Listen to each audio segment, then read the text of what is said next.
Peace, love, and light. Jimmy, Soul Path Solutions. So when we reigning, just get into it. When we reigning in our true spiritual essence, in our soul being, and we vibrating on the highest level, and we seated in the heavenly places in Christ, when we operating in them levels, then we understand that in these other dimensions and realms that we at war, you know, and that this war, although we're in the flesh and blood, is really being determined on the spiritual side.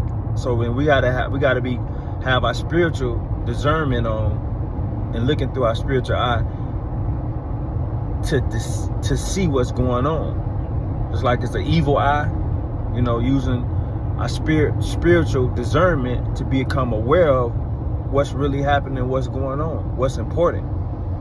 Because everything gonna come to be a distraction.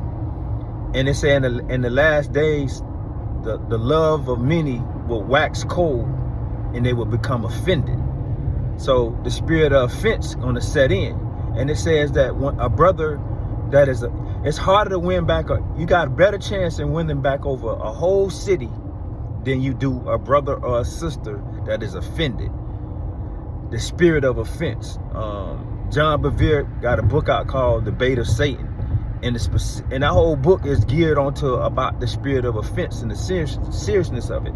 So because that's how, when they say a house divided against itself can't stand, so offense allow us to be separated and divided. So then therefore, in our personal day-to-day relationships, flesh and blood, family members, through children, husband and wife, siblings, cousins, daughters, whatever your level of relationship, just friends, co-worker, whatever, those things are going to be challenged by our attitudes, by our mindsets.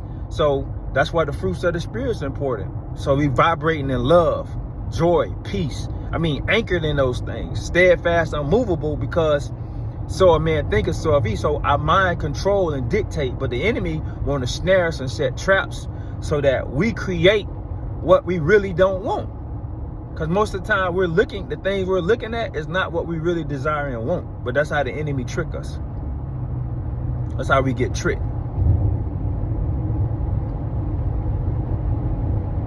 So, you know, these something to definitely be aware of.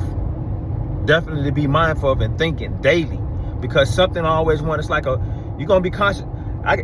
You got to be focused on where you want to head and where you want to go at. But how the world operating now is distracting us to focus on the things that we don't want.